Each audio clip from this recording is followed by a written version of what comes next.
흔히 가정의 달이라 부르는 5월 달이 지나갔습니다. 더위와 폭우가 찾아오는 6월이나 7월도 역시 가정은 우리에게 가장 소중합니다. 가정은 우리의 영혼과 육신의 마지막 보루와 같습니다. 가정에서 쉼과 위로와 안식을 누릴 수 있어야만 할 것입니다. 쉼과 위로와 안식을 누리는데 방해가 되는 여러 가지 요소가 있을 수 있지만 그 중에 가장 큰 것은 여러분과 저에게 있어서, 이 땅에 있는 교우들에게 있어서 가장 큰 방해 요인은 가족들의 신앙의 불일치일 것입니다. 같은 신앙을 가지고 하나님을 섬기지 못하는 것은 슬픔이고 고통입니다. 따라서 가정의 복음화는 우리 모두의 간절한 소망이고, 만약에 자신이 내가 처음 신앙생활하는 1세대 신자에게는 그것은 더욱 큰 숙제와 같은 것일 것입니다. 남편이나 아내가 혹은 아들이나 딸이 아니면 아버지나 어머니가 나와 우리와 동일한 신앙을 가지고 있지 않음으로 인한 우리의 영혼의 고통은 말이나 글로 표현하기 어려울 것입니다. 그리고 그러한 우리의 고민과 아픔은 그러한 사랑하는 우리의 가족들이 하나님 앞으로 돌아오기까지 계속 될 수밖에 없을 것입니다. 그런 점에서 신앙 안에서 가족의 하나됨, 이것은 매우 중요합니다. 오늘 이 본문 말씀 속에서 우리는 여기에 대한 교훈을 받을 수가 있습니다. 성령 하나님께서 이 시간에 여러분과 저에게 은혜 주시기를 바랍니다. 먼저 우리는 마가라 하는 사람을 좀 살펴볼 필요가 있습니다. 헤롯 아그리빠에 의해서 감옥에 갇혔던 베드로가 목이 잘리기 전날, 참수형 당하기 전날 밤 마침내 베드로를 구출하기 위한 주님의 역사가 시작되었습니다. 그 역사가 얼마나 신비로운 방법으로 이루어졌던지 당사자인 베드로는 천사의 인도를 따라 감옥을 감방을 나서면서도 그것이 현실이라고 전혀 인식하지 못할 정도였습니다. 베드로는 감옥 정문을 나와서야 자신에게 일어난 모든 일이 꿈이 아니라 실제임을 비로소 알게 되었고, 자신을 참수형에 처하려는 헤롯과 유대인들의 모든 음모로부터 주님께서 친히 자신을 구해내셨음을 깨달을 수 있었습니다. 그 이후의 행적을 오늘 12절 말씀이 우리에게 보여줍니다. 12절, 깨닫고 마가라 하는 요한의 어머니 마리아의 집에 가니 여러 사람이 거기에 모여 기도하고 있더라. 베드로가 신비한 체험을 통한 극적인 깨달음을 얻었다고 해서 그의 삶이 당장 달라지지는 않았습니다. 그는 평소에 믿음의 형제 자매들과 함께 예배를 드리거나 기도하던 그 장소를 찾아갔습니다. 그곳에서 베드로는 자신을 위해서 기도하고 있던 믿음의 형제 자매들에게 주님께서 자기 자신을 어떻게 구원해 주셨는지를 설명한 후에 예수님의 동생 야고보와 다른 믿음의 형제들에게도 자신의 그러한 이야기를 전해 주기를 부탁하고 나서 복음을 전하기 위하여 또 다른 곳으로 조용히 떠나갔습니다. 이것이 17절까지의 내용이 되겠습니다. 이 뒷부분은 다음 시간에 하도록 하겠습니다. 저는 오늘 여러분과 12절 말씀을 한번 주목해 보고자 합니다. 12절 우리 같이 한번 읽겠습니다. 시작. 깨닫고 마가라 하는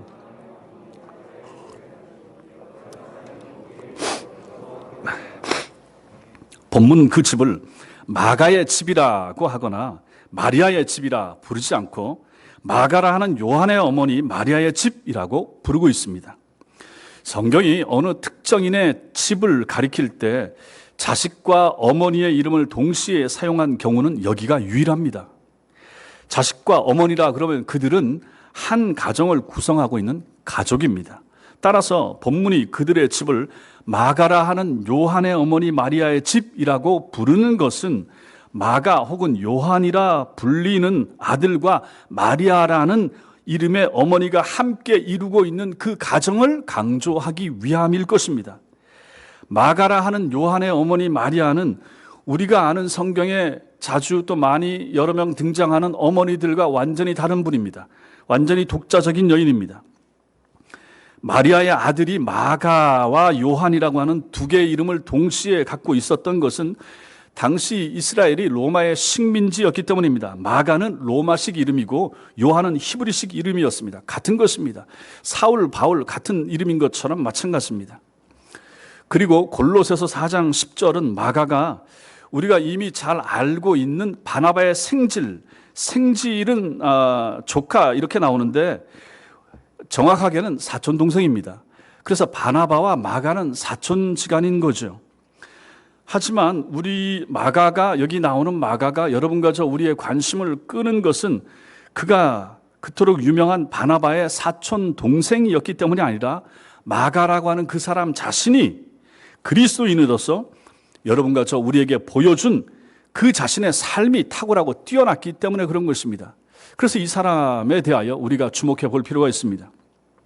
마가는 바나바와 바울이 1차 선교 여행을 떠나는데 바울은 3번에 걸쳐서 혹은 4차까지라고 로마 여행까지를 그렇게 설명할 수도 있지만 여행을 떠나는데 첫 번째 선교 여행을 바나바와 바울이 떠날 때 그들의 수종자로 헬퍼로서 도우미로서 따라 나서는 영광을 얻었던 사람, 그 사람이 바로 오늘 여기 나오고 있는 마가입니다.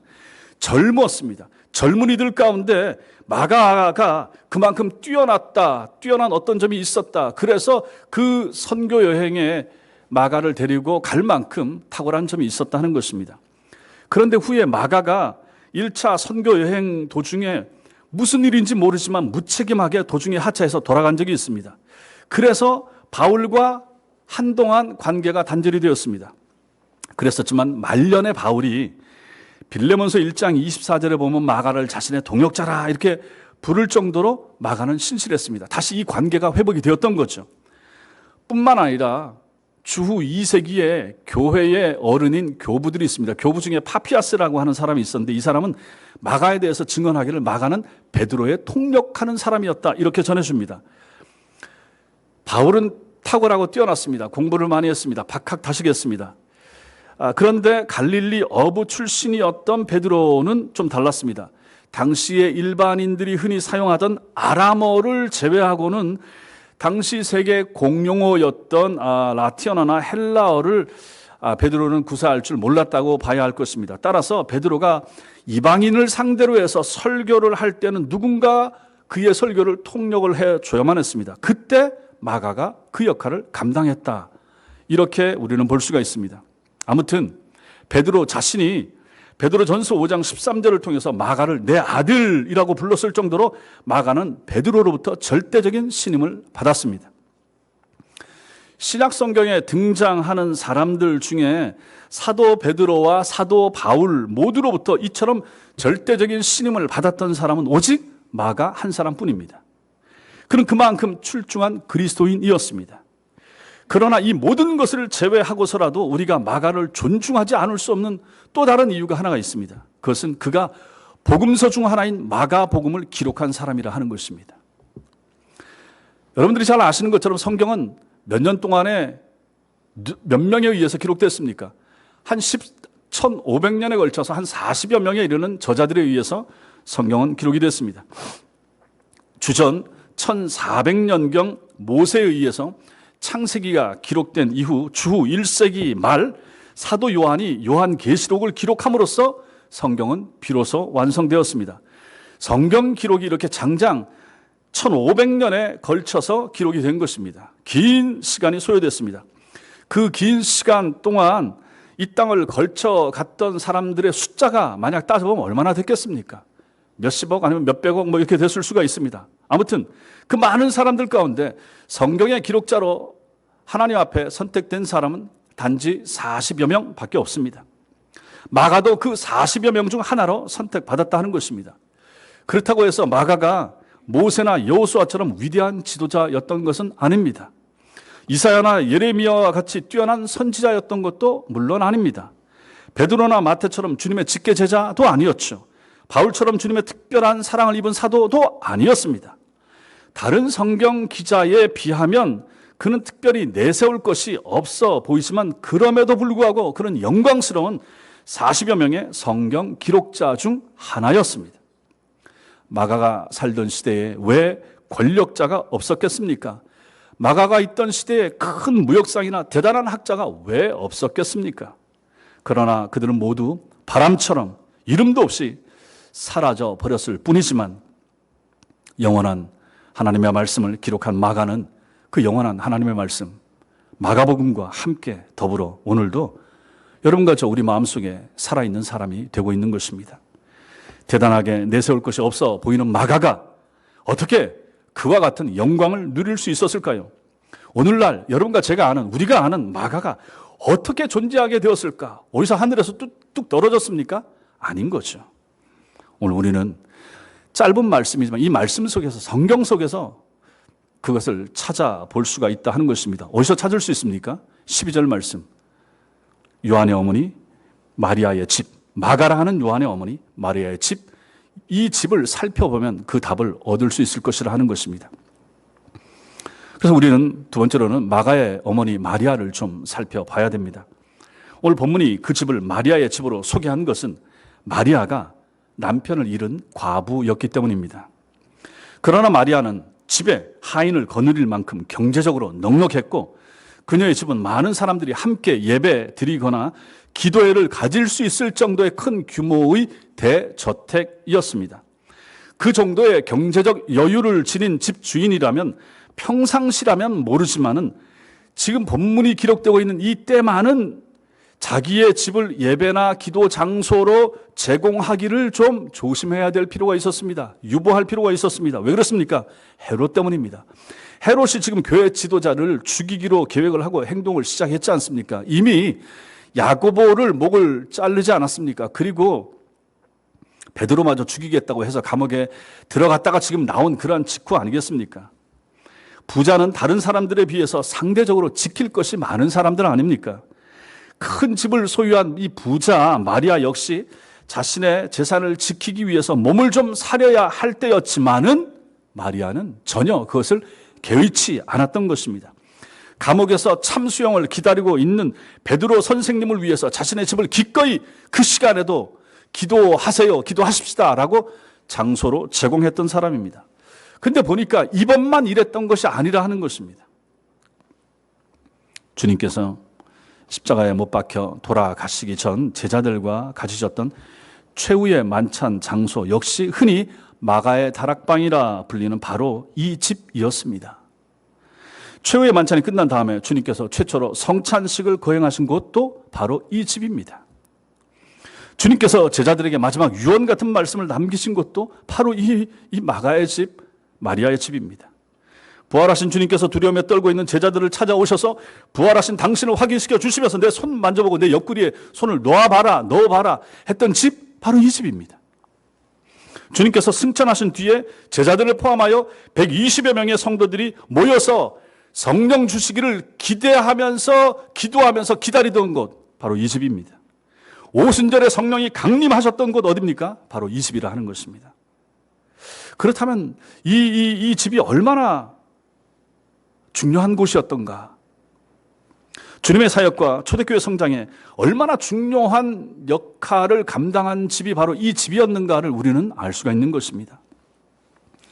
베드로를 죽이려 했던 헤롯 아그리빠의 통치 기간이 주후 41년부터 주후 44년까지라 제가 말씀을 드렸습니다. 따라서 오늘 이 본문의 내용은 주님께서 부활하시고 승천하신 지 13년에서 14년 정도 시간이 흐른 그때쯤입니다. 지금 이 말씀의 이 시점이 바로 주후 43년, 44년 이때라 하는 것입니다. 말하자면 주님께서 친히 그 집을 사용하신 지 얼마의 시간이 흘렀단 말입니까? 한 13년, 14년. 그 시간이 흐른 이 시점이라 하는 것입니다. 그럼에도 불구하고 본문에 나오고 있는 마리아의 주님을 향한 사랑하는 마음은 변함이 없더라 하는 것을 우리는 여기서 확인할 수가 있게 되는 것입니다. 교회 지도자들에 대한 헤롯의 무자비한 박해가 시작되었음에도 자신의 집을 여전히 오픈하여 주님을 위해서 주님의 제자들에게 제공할 정도로 마리아의 신앙, 마리아의 믿음은 견고했습니다. 그 정도의 신앙을 가진 어머니라면 아들 마가를 위해서 얼마나 주님 앞에 기도했을까 우리는 충분히 짐작해 볼 수 있습니다. 특히 마리아가 지금 과부입니다. 마리아에게 다른 아이들이 없습니다. 마가가 외아들입니다. 그걸 생각한다 그러면 마리아에게 있어서 하나뿐인 아들 마가보다 더 큰 기도 제목이 있겠습니까? 없죠. 지금 우리들 중에도 그런 분들 계시지 않습니까? 외아들 아니면 외동딸 있으면 얼마나 귀합니까? 둘도 마찬가지고 여러 명 있어도 마찬가지였지만 지금 이 시대에 2000년 전에 생각을 해보십시오. 그 마가가 안디옥 교회 두 지도자인 바나바와 바울의 수행원으로 최초의 선교 여행에 동참하게 되었을 때 어머니 마리아의 기쁨이 얼마나 컸겠습니까? 만약에 앞으로 이제 그런 기회가 주어지면 하겠지만 우리 교회에서 어디 단기 선교를 간다, 말레이시아를 가든지 뭐 인도를 가든지 미얀마를 간다고 했을 때 우리 부모님들 보내주지 않겠습니까? 아이들이 간다고 하면 돈 100만 원인지 200만 원인지 대주면서 가서 좀 믿음이 자라오고 좀 그런 지역 좀 살펴보고 오고 신앙의 성장이 있었으면 하는 마음이 있지 않겠습니까? 아이가 가게 되면 부모의 마음은 얼마나 좋겠습니까? 또 얼마나 열심히 기도하게 되겠습니까? 지금 우리는 그러한 마가의 어머니 마리아의 마음을 우리는 이해할 수 있다 하는 것입니다. 앞에서 마가는 바나바의 사촌 동생이라고 했습니다. 바나바와 마가가 사촌지간이면 마리아는 바나바의 고모 혹은 이모가 될 것입니다. 따라서 마가가 바나바와 바울의 수행원이 되도록 주선한 사람이 마리아였을 것으로도 우리는 충분히 생각해 볼 수 있습니다. 믿음의 어머니인 마리아에게 자기 아들 마가가 주님의 도구로 쓰임 받을 수 있게 된 것보다 더 큰 기쁨은 없었을 것입니다. 그런데 이런 마리아의 희망이요 기쁨이던 아들 마가가 1차 선교 여행 가서 너무 감사하면서 뒤에서 기도하고 있는데 어느 날 갑자기 집으로 돌아온 거예요. 그 이유는 모릅니다. 자기 사명을 팽개치고 무책임하게 되돌아와 버렸을 때, 더욱이 그로 인해서 자신의 조카인 바나바와 바울이 결별하게 됐을 때, 그 얘기를 들었을 때 이 어머니 마리아의 마음이 어떻겠습니까? 그 안타까운 상황을 지켜보아야 하는 마리아의 심정은 너무나 고통스럽고 힘들었을 것입니다.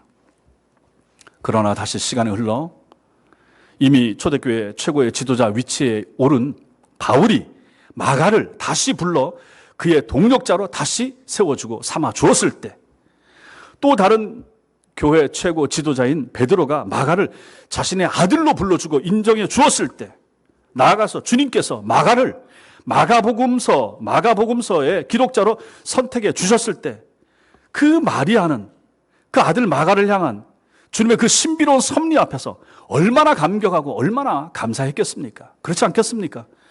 이것은 여기 앉아 계신 모든 부모님들, 모든 어머니들은 충분히 공감할 수 있을 그런 내용이 될 것입니다. 자식은 항상 부모의 근심거리이기도 하고 자랑거리가 되기도 하는 것을 우리는 이렇게 마가의 집을 보면서 확인할 수 있게 되는 것입니다. 여기서 우리는 어머니 마리아와 아들 마가, 이 모자지간으로부터 중요한 깨달음 3가지를 얻을 수가 있습니다. 첫째 깨달음은 부모는 어떤 경우에도 자기 자식을 믿어야 한다는 것이고, 둘째 깨달음은 부모는 자식에게 항상 믿음의 본이 되어야 한다 하는 사실입니다. 부모인 내가 보기에 내 자식이 한때 어긋나고 비뚤어지는 것 같아도 부모인 내가 자식 앞에서 믿음의 본으로 바로 서 있는 한 주님께서 나를 통로로 삼아 내 자식을 반드시 바로 세워주실 것을 믿을 수 있어야 하는 것입니다. 하나님께 기도하고 선물로 받은 우리네 아들과 딸들 아니겠습니까? 하나님이 우리 몸을 통해서 저들을 이 땅에 보내주셨다면 저들을 통하여 하나님이 분명히 하실 일이 있다라고 우리는 믿어야만 할 것입니다. 여러분과 저 우리 성도의 가정에 허락하신 우리 자식들은 하나님 나라를 위한 언약 백성들이고, 그래서 저들은 하나님 나라에 요긴한 제목들일 수밖에 없습니다. 그래서 저들이 태어났을 때 우리는 교회에서 아이가 태어났을 때 2살 전에 유아세례를 받게 한 것입니다. 언약 백성이기 때문에 그런 거죠. 그 아이가 무슨 신앙이 있어서 유아세례를 받습니까?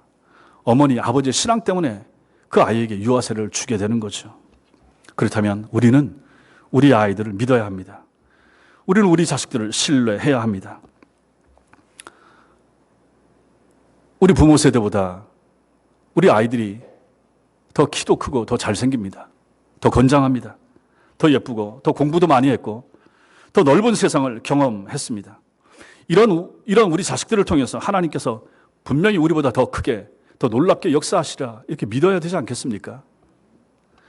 결국 아들 마가에 대한 어머니 마리아의 이러한 믿음과 아들 마가 앞에서 변함없는 믿음의 본을 보이며 살았던 어머니 마리아의 삶이 우리가 아는 성경 속의 인물 마가를 가능하게 해 주었던 것입니다. 만약에 마리아가 선교 도중에 포기하고 집으로 돌아오므로 자신을 실망시킨 아들 마가에 대한 기대를 그때 만약에 접어버렸더라면 어떻게 됐겠습니까? 혹은 외아들의 형편없는 삶에 실망한 마리아가 그 후로 그냥 자기 기분 내키는 대로 만약에 살아버렸더라면 어떻게 됐겠습니까? 우리가 아는 성경의 인물 마가는 없었을 것입니다.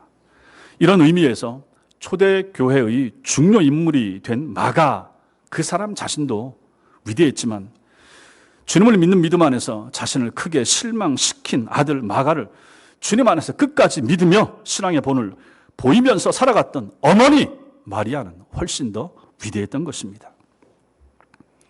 자식을 사랑하고 자식을 위해서 온전히 헌신하는 이 땅의 모든 어머니들은 전부 위대합니다. 신앙 안에서 믿음의 어머니의 역할을 잘 감당하는 어머니들은 더더욱 말로 다 할 수 없이 위대합니다. 그러면 아버지의 역할은 없었습니까?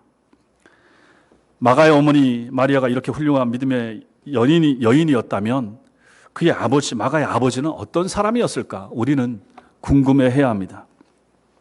마가는 어머니의 믿음만으로 우리가 아는 마가가 되었겠습니까? 아닙니다. 마가는 자신이 쓴 마가복음을 기록하면서 자신의 아버지에 대한 기록도 남겨두었습니다. 주님께서 제자들과 함께 마지막 유월절을 보내시기 위해서 예루살렘에 들어오셨습니다. 유월절 만찬을 어디서 가지실 것인지를 묻는 제자들의 질문에 대하여 주님이 답을 하십니다. 이것이 마가복음에 나와 있습니다. 한번 찾아보겠습니다. 마가복음 14장입니다. 성경 펴십시오. 찾아보십시오.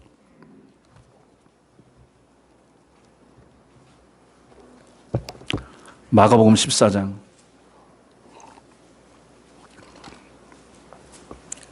교회 오실 때 내 성경을 가지고 오셔야 됩니다. 마가복음 14장 12절을 제가 읽고 13절부터 16절까지 여러분들이 읽으시기 바랍니다.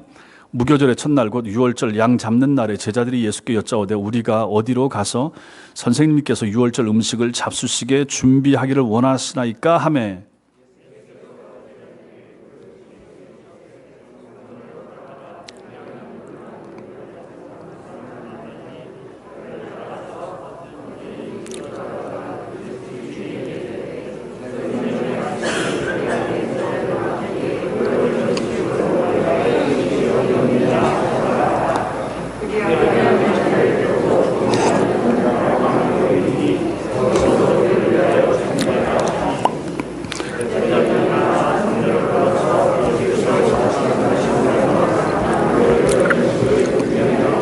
아멘.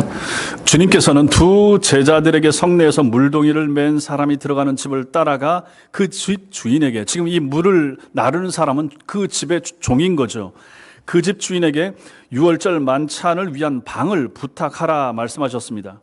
제자들이 그 말씀을 따라 그대로 했을 때 그 집 주인은 주님을 위해서 기꺼이 자기 집 다락방을 내어놓았습니다. 여기 다락방이 우리가 흔히 아는 바로 그 마가의 다락방인 거죠. 즉 제자들이 주님의 말씀을 쫓아 찾아간 집은 마가의 집이었던 것입니다. 그런데 마가는 이 본문을 기록을 하면서 자기 집을 주님께 기꺼이 내어드린 사람을 집주인으로 표현을 했습니다. 이 단어가 헬라어로 성인 남자 가장을 나타냅니다. 성인 남자 가장은 한 집에 한 사람밖에 없습니다. 그러니 누구겠습니까? 그 집을 최초로 주님을 위해서 내어드린 사람은 마가의 어머니 마리아도 아니고 당시 어린 나이였을 어린 마가도 아닌 그 집의 가장이었던 마가의 아버지였습니다. 마가의 아버지는 자신의 집을 기꺼이 내놓을 정도로 주님께 헌신된 믿음의 소유자였던 것입니다. 그렇지만은 알 수 없는 일로 인해서 일찍 세상을 떠나고 지금은 마리아와 마가만 남았던 것입니다. 그 큰 집에 100여 명 모이고 120명 이상 모일 수 있는 그 큰 집에 이제 마리아와 마가만 남아 있었던 것이죠. 그러면서 그 큰 집을 하나님의 사람들이 모일 수 있도록 그 장소로 제공을 하고 있는 것입니다. 그 이후엔 홀로 남은 그 아내 마리아가 남편의 신앙을 본받아 자신이 상속받은 집을 계속하여 예배와 기도 처소로 제공을 하고 있었던 것입니다. 마가는 그러한 아버지, 그러한 부모 밑에서 자랐던 것입니다. 이렇게 본다 그러면 이러한 신앙의 부모는 얼마나 큰 복입니까? 아버지가, 어머니가 이런 믿음이 있다 그러면 그 자식들이 얼마나 복되겠습니까? 여러분과 저에게 이러한 믿음이 있다 그러면 우리 자식들이 얼마나 복되겠습니까?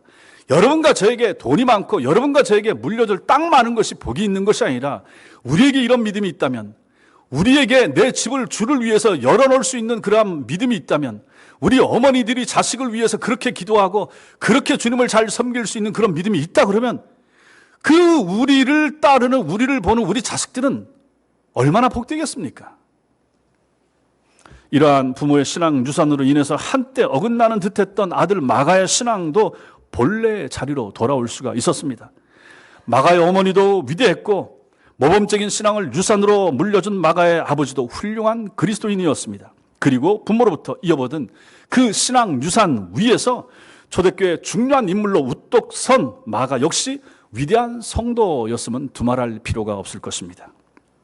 우리는 이 가정을 통해서 세 번째 깨달음을 얻게 되는데, 그것은 부모가 자식에게 신앙을 유산으로 남겨주는 것이 부모의 의무라 그러면 자식이 부모로부터 물려받은 신앙의 유산 위에 자신의 인생을 세우는 것은 자식들의 의무로 하는 것입니다. 부모가 남겨준 물질적인 유산은 자식을 진리와 신앙에서 멀어지게 만들기 쉽지만 그 자식의 죽음 이후까지 책임져 줄 유일한 유산은 신앙뿐이라는 것을 알고 그 신앙의 유산을 남겨주기 위해서 날마다 애를 쓰고 깨어있는 부모는 얼마나 훌륭한가 하는 것입니다. 만약에 마가가 부모로부터 이어받은 신앙 유산의 중요성을 가볍게 여기고 만약에 제멋대로 살았더라면 오늘 우리가 아는 신앙인 마가는 없었을 것이고 마가복음도 없었을 것이고 베드로와 바울의 사역도 지금과는 달라졌을 것입니다. 결국 오늘 말씀은 믿음의 가정이 얼마나 중요한가, 신앙의 유산은 얼마나 소중한가, 믿음을 유산으로 남겨주는 일은 얼마나 가치 있는 일인가, 그리고 그 신앙을 이어받아서 더 나은 신앙인, 더 큰 일을 감당하는 성도가 되는 것은 얼마나 하나님을 영화롭게 하는가를 우리는 이 말씀에서 배우게 되는 것입니다. 이런 믿음의 가정이 많은 교회는 얼마나 아름다운 교회인가, 이러한 가정이 있는 교회라 그러면 그 교회는 얼마나 든든한 교회가 될 것인가를 우리는 이 말씀 속에서 생각하게 되는 것입니다. 사랑하는 성도 여러분, 제가 미국에서 교회를 개척할 때 몇 개월 동안 저희 집 지하실에서 교회를 했던 적이 있습니다. 한 20여 명, 한 30명 가까운 사람들이 모여서 예배를 드렸습니다. 근데 공간이 지하입니다. 지하 공간이라 습하기도 하고 집이 넓지도 않았기 때문에 참 모이기가 쉽지 않은 그런 불편한 공간이었습니다. 예배 후에는 식사를 준비해서 함께 나누어야 했고 또 좁은 화장실을 함께 써야만 했습니다. 한 30명 가까이 되는 사람들이 그렇게 모여서 활동한다고 한번 생각을 해보십시오. 쉽지 않습니다. 교회를 시작하는 목사니까 그 일을 감당했지, 그렇지 않았더라면 쉽지 않았을 것입니다. 주님을 위해서 내 집을 제공하는 일, 믿음의 형제들을 먹을 것으로 대접하는 일, 심지어 위험마저도, 핍박자의 박해자의 위험마저도 감수하면서 자기 집을 제공하는 일은 아무나 할 수 있는 일이 아닌 것입니다. 그런데 그 일을 지금 마가의 어머니 마리아는 감당해냈다 하는 것을 오늘 말씀이 우리에게 보여주고 있습니다. 마가의 아버지와 어머니가 먼저 본을 보였습니다. 자신의 시간, 자신의 공간, 자신의 물질을 주님과 주님의 형제들을 위해서 희생하고 헌신했습니다. 그러한 부모의 뒷모습을, 등을 어린 마가가 보았던 것입니다. 우리 가정의 아이들은 무엇을 보면서 자라고 있습니까? 우리 부모님들의 어떤 모습을 보면서 우리 아이들이 자라고 있습니까? 여러분과 저의 어떤 모습을 보면서 우리 아이들이 교회를 나오고 있습니까? 많이 생각하셔야 됩니다. 저도 마찬가지고. 우리가 정말로 본이 되는가? 우리 아이들이 왜 신앙에서 떠나는가? 우리 아이들이 왜 믿음에서 어긋나는가? 무엇 때문인가? 무엇 때문이겠습니까? 하나님이 은혜를 안 줘서겠습니까? 그것은 궁극적으로 따질 수 있겠지만 근본적으로서는 여러분과 저의 부족한 모습 때문입니다. 우리의 신실하지 못한, 경건하지 못한, 열심을 내지 못하는 그러한 모습들이 하나 둘 쌓이고 우리의 부정적인 언어 생활, 교회에 대한 충성스럽지 못한 그러한 태도나 자세, 이런 것들이, 그것을 우리를 가장 잘 아는 사람들은 우리 아이들 아닙니까? 다른 사람들은 속일 수 있고 다른 사람들 앞에서는 외식할 수 있고 가식할 수 있지만은 우리 아이들은 아니잖아요. 결국 저도 마찬가지고 여러분들 마찬가지고 지금 우리 자식들의 이 신앙의 태도와 자세는 내 신앙의 지금까지 해온 모습의 현 주소라, 이렇게 보면 틀림없을 것입니다. 그러면 우리는 참 반성 많이 해야죠. 저도 마찬가지고 많이 회개해야죠. 많이 참 부족했다, 많이 참 모자랐다, 이래서는 안 되겠다, 더 정신을 차려야 되겠다. 우리는 돌이켜야 됩니다. 정신 차리셔야 됩니다. 남 탓할 거 아무도 없습니다. 뭐 교회에서 잘못 가르쳤다, 뭐 어땠다 말할 필요 없습니다. 교회에서는 하루 교회 옵니다. 6일은 7일은 집에서 부모와 같이 있습니다. 어렸을 때 잘 나왔죠. 지금 왜 안 나옵니까? 어렸을 때부터 지금까지 봐온 어머니의 모습, 아버지의 모습이 내가 굳이 교회를 가야 될 이유를 못 느끼게 해준 거예요. 우리 어머니, 아버지의 평상시에 신앙생활을 하는 모습이 꼭 내가 성경 붙잡고 열심히 예수 믿고 주일을 꼭 교회 가야 될 이유를 거기서 찾지 못한 거예요. 내 잘못입니다. 우리 잘못입니다. 아무도 탓할 이유 하나도 없는 거죠. 우리가 회개해야 됩니다. 우리는 어떤 부모입니까? 그리고 우리 자식들은 어떤 자식들입니까? 우리 주일학교 아이들도 마찬가지고 중고등학생들도 마찬가지입니다. 생각하셔야 됩니다. 청년들도 마찬가지입니다. 대충 신앙생활을 하지 마시고 억지로 교회 오지 마시고 못 이겨서 그냥 교회 따라오지 마시고, 우리 주일학교 선생님들, 중고등부 선생님들 마찬가지입니다. 교육자들 마찬가지입니다. 저도 마찬가지고 정신을 바짝 차리고 교회를 왜 와야 되는지를 알려줘야 되잖아요. 교회 간식 먹으러 오는 거 아닙니다. 교회 뭐 선물 때문에 오는 거 아니에요. 달라트 준다고 교회 오는 것이 아니잖아요. 영생의 진리가 여기 있는 것을 보여줘야죠. 근데 이게 안 보이잖아요. 손에 쥐어줄 수 있는 것이 아니잖아요. 그것은 우리의 삶으로 보여줘야 됩니다. 우리의 눈물로 보여줘야 되는 거죠. 교회가 그것을 보여줘야 되는 거죠.